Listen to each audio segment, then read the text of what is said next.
I got so much motherfucking design on right now. Break it down, bring it back, make it clap. I got 3 old thoughts, new block, where that thing. Bitches on my line, and you know. Perkenalkan, nama saya Rafiqah Hamidah dengan NIM 1042101 dari Prodi Hukum Ekonomi Syariah Fakultas Syariah dengan mata kuliah Advokasi dan Etika Profesi Hukum dan dosen pengampu Burhanuddin SHMH. Baiklah, di sini saya akan menjelaskan tentang advokasi dan etika profesi hukum.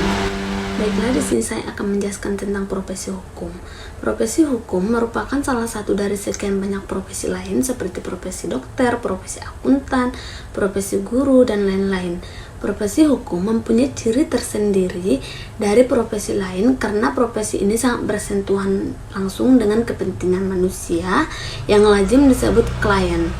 Sesungguhnya profesi hukum tidak terlepas dari unsur-unsur penegakan hukum seperti kepolisian, kejaksaan, hakim, dan pengacara atau advokat. Secara umum, profesi hukum semakin berkembang dan macam-macam. Misalnya, advokat dengan keluarnya Undang-Undang Nomor 18 Tahun 2003 tentang advokat, maka wadah organisasi ini berkembang sesuai dengan yang ditetapkan oleh Ikatan Advokat Indonesia, Ikatan Penasihat Hukum Indonesia, Himpunan Advokat dan Pengacara Indonesia, Serikat Pengacara Indonesia, Asosiasi Konsultan Hukum Indonesia, dan Himpunan Konsultan Hukum Pasar Modal. Kebutuhan manusia untuk mendapatkan layanan penegakan hukum juga termasuk dalam lingkup dimensi budaya perilaku manusia yang dilandasi oleh nilai moral dan nilai kebenaran. Atas dasar ini, maka sangat beralasan bagi pengemban profesi hukum untuk memberikan layanan bantuan hukum yang prima terhadap klien. Namun, dalam kenyataannya, profesi hukum sering menyimpang dari dimensi budaya tersebut sehingga perilaku yang ditunjukkan oleh pengemban profesi hukum banyak yang melanggar nilai moral dan nilai kebenaran. Profesi pada umumnya paling tidak terdapat 2 prinsip yang wajib ditegakkannya, yaitu prinsip agar menjalankan profesi secara tanggung jawab dan hormat terhadap hak-hak orang lain. Sementara itu, Magnus Weseno mengatakan bahwa dalam profesi yang luhur, motivasi utamanya bukan untuk memperoleh nafkah dari pekerjaan yang dilakukan. Di samping itu juga terdapat 2 prinsip yang penting, yaitu mendahulukan kepentingan orang yang dibantu dan mengabdi pada tuntutan luhur profesi. Untuk melaksanakan profesi yang luhur secara baik, dituntut moralitas yang tinggi dari pelakunya. 3 ciri moralitas yang tinggi adalah berani berbuat dengan tekad untuk bertindak sesuai dengan tuntutan, sadar akan kewajibannya, memiliki idealisme yang tinggi. Profesi hukum mempunyai keterkaitan dengan bidang-bidang hukum yang ada di negara Kesatuan Republik Indonesia, misalnya kehakiman, kejaksaan, kepolisian, Mahkamah Agung, serta Mahkamah Konstitusi. Nilai moral profesi hukum merupakan salah satu profesi yang menuntut pemenuhan nilai moral dan pengembangannya. Nilai moral itu merupakan kekuatan yang mengarah dan mendasari perbuatan luhur. Setiap profesional dituntut supaya memiliki nilai moral yang kuat. Franz Magnus Weseno mengungkapkan 5 kriteria nilai moral yang kuat mendasari kepribadian profesional hukum. Pertama, kejujuran. Kejujuran adalah dasar utama. Tanpa kejujuran, maka profesional hukum mengingkari misi profesinya, sehingga dia menjadi munafik, licik, penuh tipu. 2 sikap yang terdapat dalam kejujuran, yaitu sikap terbuka. Ini berkenaan dengan pelayanan klien, kerelaan melayani secara bayaran atau secara cuma-cuma.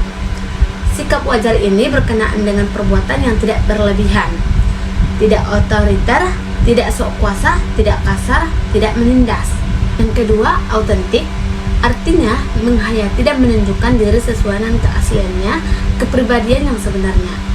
Autentik pribadi profesional hukum antara lain tidak menyalahgunakan wewenang, tidak melakukan perbuatan yang merendahkan martabat, mendahulukan kepentingan klien, berani berinisiatif dan berbuat sendiri dengan bijaksana, tidak semata-mata menunggu perintah atasan.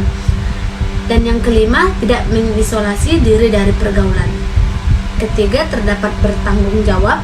Dalam menjalankan tugasnya, profesional hukum wajib bertanggung jawab yang artinya kesediaan melakukan dengan sebaik mungkin tugas apa saja termasuk lingkup profesinya, bertindak secara profesional tanpa membedakan perkara bayaran dan perkara cuma-cuma.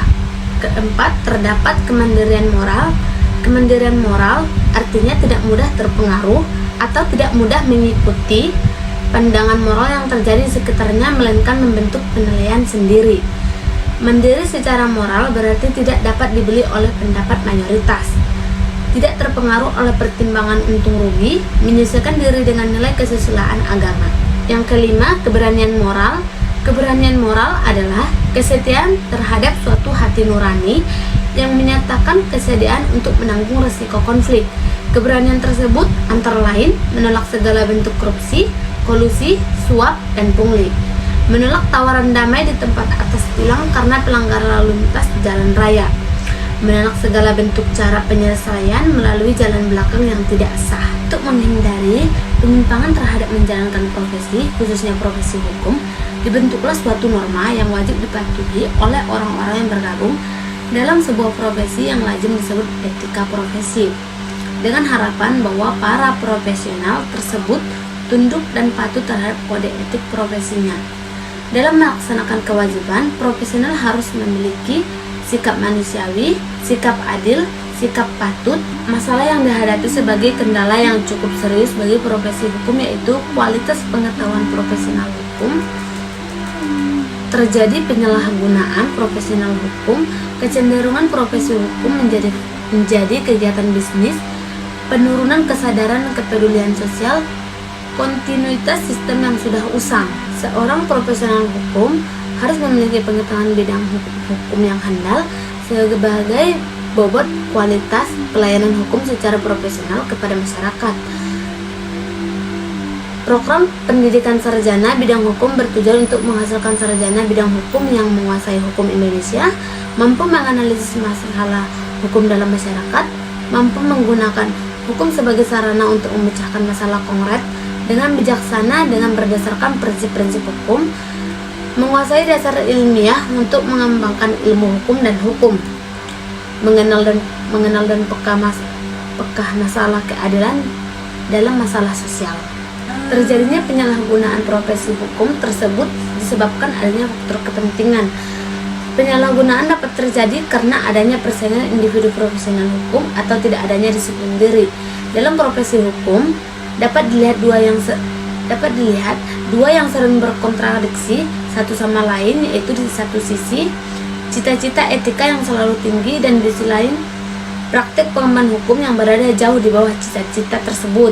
Selain itu, penyalahgunaan profesi hukum terjadi karena desakan pihak klien yang menginginkan perkaranya cepat selesai dengan tentunya ingin menang. Klien kadang kala tidak segan-segan menawarkan bayaran yang menggiurkan baik kepada penasihat hukum ataupun hakim yang memeriksa perkara. Suatu fakta yang tidak dapat dipungkiri bahwa semuanya kehadiran profesi hukum bertujuan untuk memberikan pelayanan atau memberikan bantuan hukum kepada masyarakat.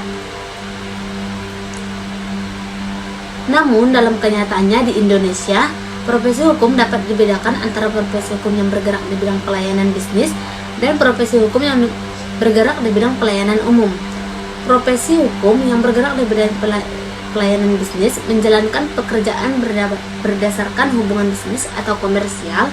Imbalan yang diterima sudah ditentukan menurut standar bisnis. Contohnya, para konsultan yang mengenai masalah kontrak-kontrak dagang, paten, merek. Untuk profesi hukum yang bergerak di bidang pelayanan umum menjalankan pekerjaan berdasarkan kepentingan umum baik dengan bayaran maupun tanpa bayaran. Jadi, untuk profesi hukum yang bergerak di bidang umum baik dengan bayaran maupun tanpa bayaran, contoh profesi hukum bergerak di pelayanan umum adalah pengadilan, notaris, LBH, kalaupun ada bayaran sifat biaya pekerjaan atau biaya administrasi. Kesadaran dan kepedulian sosial merupakan kriteria pelayanan umum profesional hukum. Wujudnya adalah kepentingan masyarakat yang lebih diutamakan atau didahulukan daripada kepentingan pribadi. Pelayanan lebih diutamakan daripada pembayaran. Nilai moral lebih ditonjolkan daripada nilai ekonomi. Namun segala yang dapat diamati sekarang seperti lain daripada yang seharusnya diemban oleh profesional hukum Gejala tersebut mulai pudarnya keyakinan terhadap wibawa hukum. Profesional hukum adalah bagian dari sistem peradilan yang berperan membantu menyebarluaskan sistem yang sudah dianggap ketinggalan zaman karena di dalamnya terdapat banyak ketentuan penegakan hukum yang tidak sesuai lagi.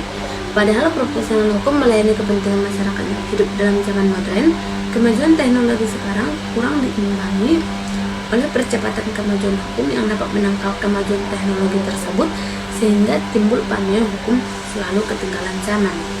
Kode etik profesi merupakan produk etika terapan karena dihasilkan berdasarkan penelitian pemikiran etis atas suatu profesi. Kode etik profesi dapat berubah dan diubah seiring dengan perkembangan ilmu pengetahuan dan teknologi sehingga anggota kelompok profesi tidak akan ketinggalan zaman. Kode etik profesi merupakan hasil pengaturan diri profesi yang bersangkutan dan ini perwujudan nilai moral yang hakiki yang tidak dipaksakan dari luar. Kode etik profesi hanya berlaku efektif apabila dijiwai oleh cita-cita dan nilai-nilai yang hidup dalam lingkungan profesi itu sendiri. Kode etik merupakan rumusan norma moral manusia yang mengemban profesi itu. Kode etik profesi menjadi tolak ukur perbuatan anggota kelompok profesi dan merupakan upaya pencegahan berbuat yang tidak etis bagi anggotanya. Setiap kode etik selalu dibuat tertulis yang tersusun secara rapi, teratur, lengkap, tanpa cacat dalam bahasa yang baik sehingga menarik perhatian dan menyenangkan pembacanya.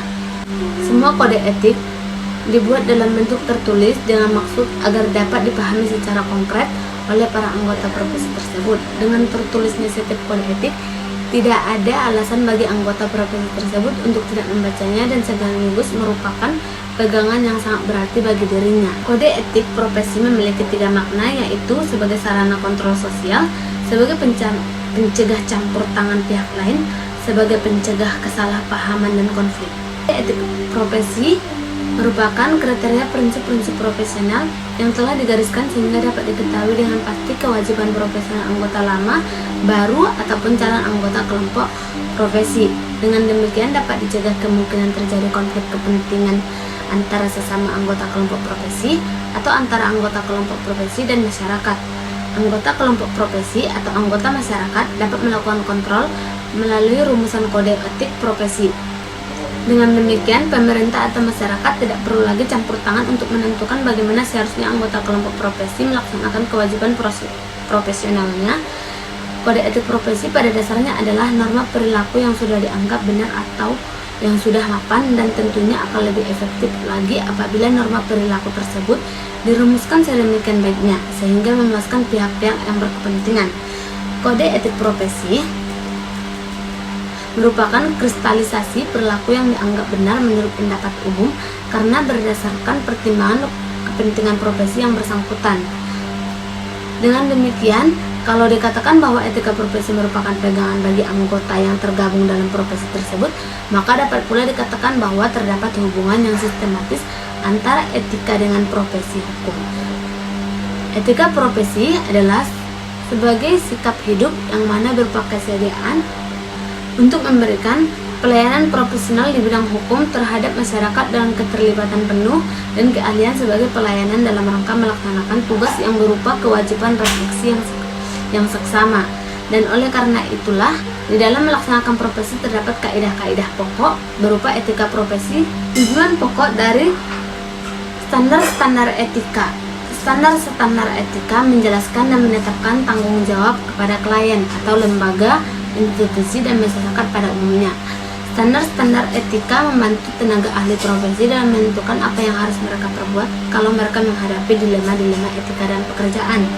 Standar-standar etika membiarkan profesi menjaga reputasi atau nama dan fungsi profesi dalam masyarakat melawan kelakuan yang jahat dari anggota tertentu.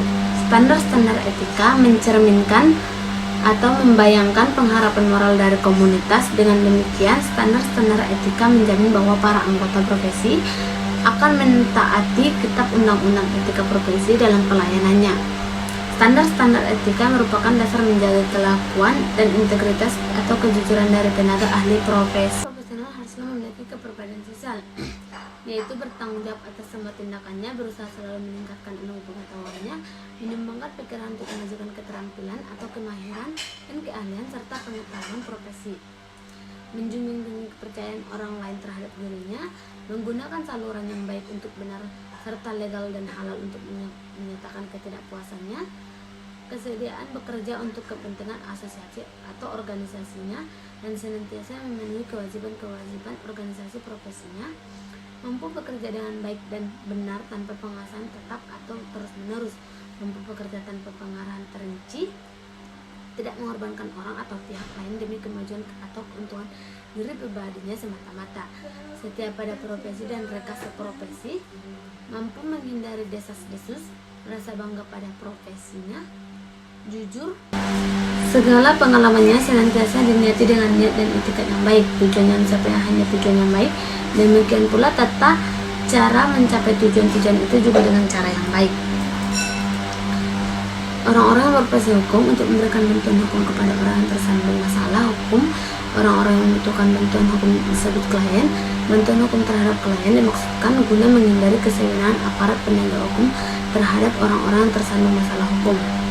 Pengemban profesi hukum harus memberikan pelayanan yang prima kepada klien yang dilandasi dengan nilai moral dan kebenaran, tetapi di lapangan banyak terjadi penyimpangan karena tidak adanya keseimbangan antara kebutuhan ekonomi dan moral. Untuk menghindari paling tidak meminimalisir penyimpangan atau penyalahgunaan tujuan profesi hukum, dibutuhkan tatanan hukum sebagai patokan dalam menjalankan tugas profesi hukum.